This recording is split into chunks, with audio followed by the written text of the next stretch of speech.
Notificou dessa vez. Vai ser a segunda, hein? Eu sei, tá certo. Vai ser a segunda. Ah, tá. Foi a terceira.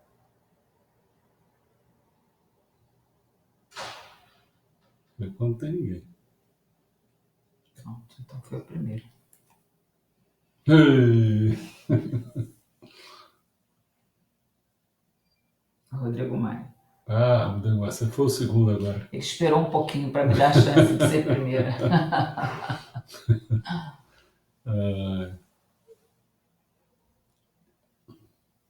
Aqui consta que já tem 3 pessoas. 3. Deve ter alguém que está meio retardado aí. Retardado ou retardatário?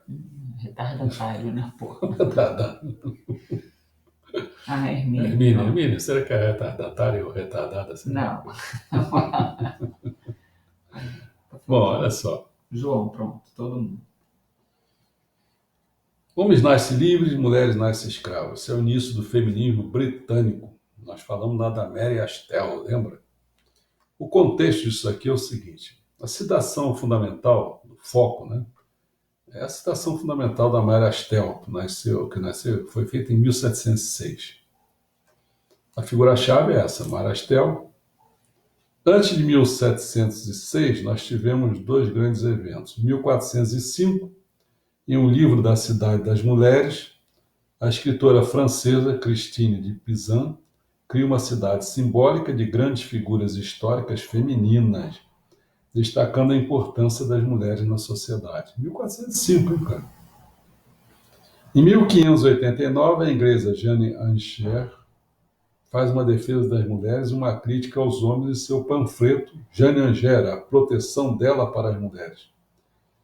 Depois desse 1706, né, nós tivemos 1792, em reivindicação dos direitos das mulheres, Mary Wollstonecraft defende que as mulheres parem de depender dos homens.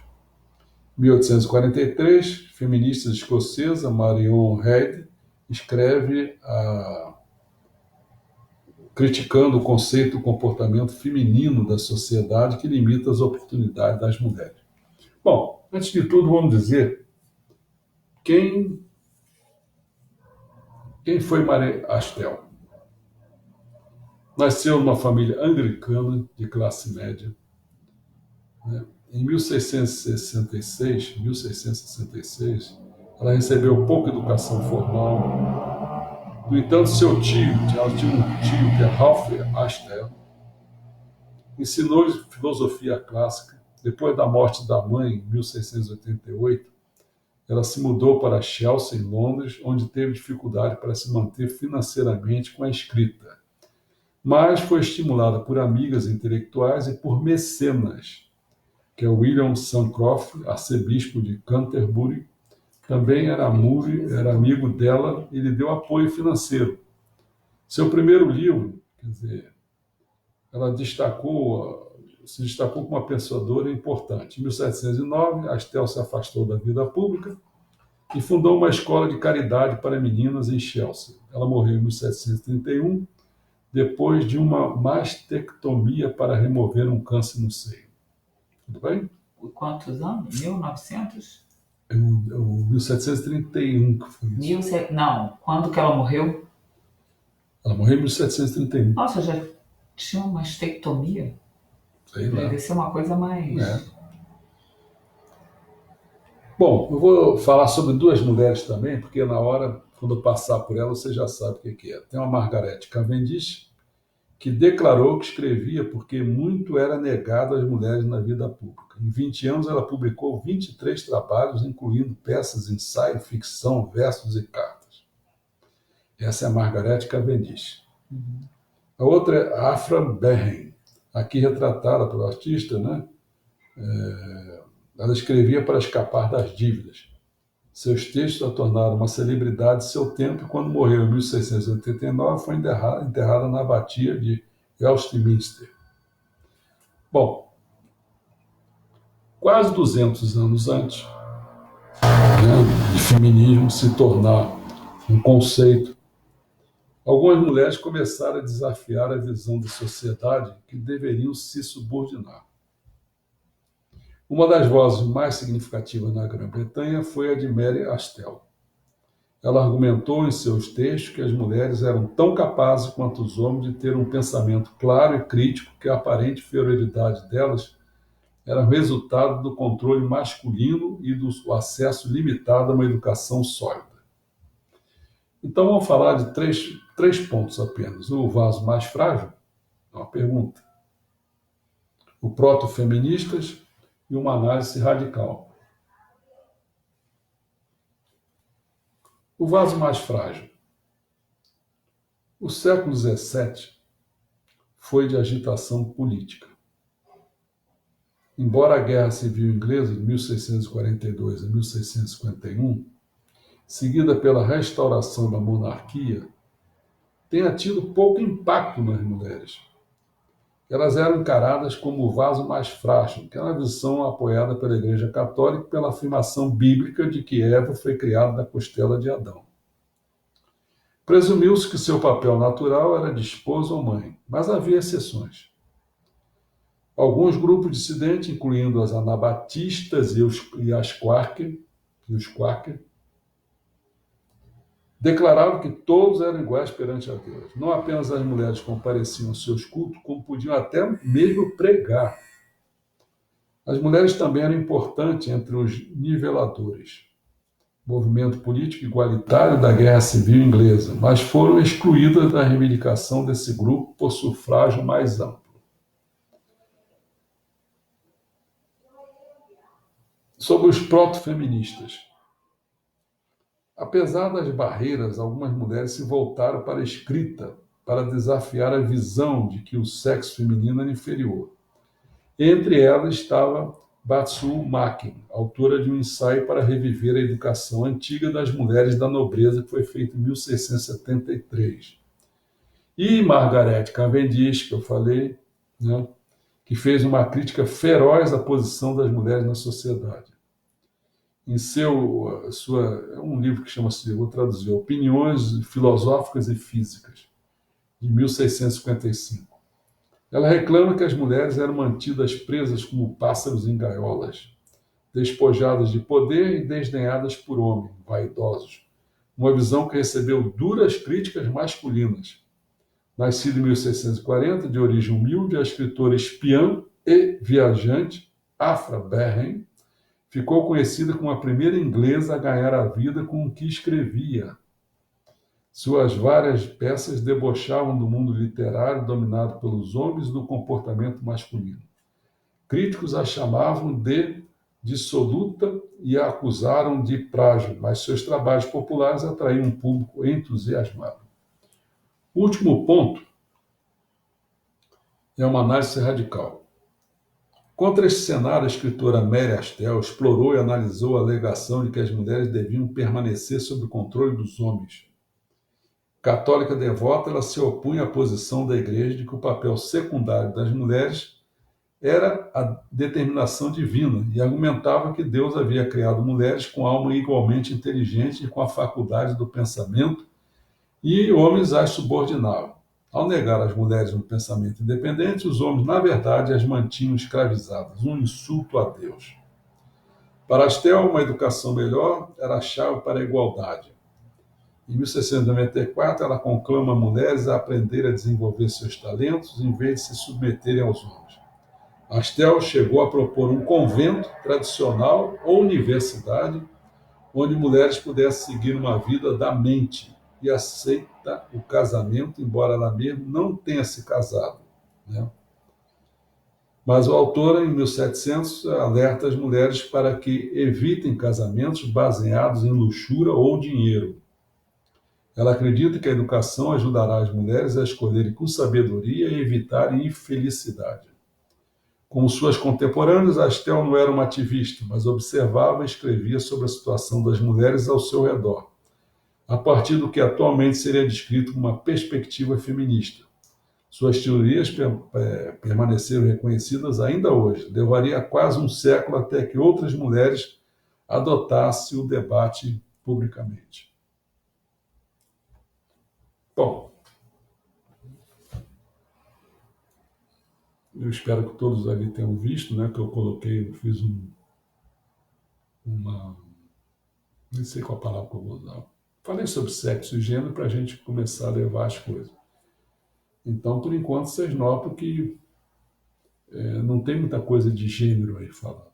O negócio está no sexo mesmo, mas um sexo querendo, vamos dizer, ter direitos iguais ao do outro sexo. Esse é que está, por enquanto, está assim. Quer dizer, são os fundamentos do feminismo. Né? E eu falei que eu vou, no início, para quem não estava aí, não sei se não estava, falei que. Então, assim, eu já fiquei, eu já falei, botei, acho que o negócio eu acabei falando, orientando ao Bolsonaro, né? E as pessoas, porque tem muita gente que tem uma crença no Bolsonaro como um grande estrategista, por exemplo. Né? Tem gente que diz, não, ele sabe o que está falando, não sei o quê, papá. Né? Eu disse, não, não é bom estrategista. O que ele é interessante dele é o seguinte, ele é um sujeito que parece ser sincero, é um sujeito simples, é um sujeito que ama a pátria, né? E que veio com um destino, né? Que e ele está levando à frente isso, que realmente cumpriu até certo ponto, e foi até certo ponto, de entrar como presidente, vou falar assim, de entrar como presidente da República, tirando os petistas, tal, que já tinha saído, né? Houve aquele impeachment, já tinham tirado ele, mas tinha ficado aquela outra carga que é barra pesada, que era o PMDB, né? Então, quer dizer que ele fez isso. E eu começo a ver as coisas, as pessoas falando, não sei o quê. Eu digo assim, sabe uma coisa? Eu vou ter que fazer isso, infelizmente. Eu só vim tapando buraco, mas o que eu posso fazer? Eu acredito. Eu vou escrever uma coisa que eu estou falando nessa linguagem, já que as pessoas que veem ele de uma outra maneira, eu estou vendo que eu estou falando de outra, então as pessoas ficam. Então eu vou fazer um negócio para afrontar mesmo. E que eu acho que é isso aí mesmo que tem que ser. Uma aulinha para o Bolsonaro. Eu até tinha vontade de logo dar essa aulinha, entendeu? Porque já está até feito, eu mostrei o papel, isso é cheio de rabisco, eu vou bater a máquina, comecei a digitar um pouco. Mas aí eu acho o seguinte, pô, vou fazer isso quando? Amanhã a voz já está ferrada. Ah, não dá para deixar por escrito no Face? Eu ia deixar por escrito, mas sabe o que acontece? Há uma grande diferença entre o escrito e você falar, porque o escrito é aquele negócio, aquelas letras são mortas, tá certo? O intérprete, como no caso eu falando, né, o autor, eu vou colocar espírito, porque é o que eu penso, entendeu a diferença? E aí eu posso oferecer uma coisa que seria o diálogo. Então vocês ficam prestando atenção aí para ver se eu não tenho razão. Isso é uma coisa. E a outra coisa, eu vou dizer qual é a razão. Já me encheu o saco das pessoas ficarem acusando, não só a gente, não, usando o Bolsonaro, seu grupo, de fascistas. Não é isso? Sabe o que eu vou fazer? Eu vou mostrar.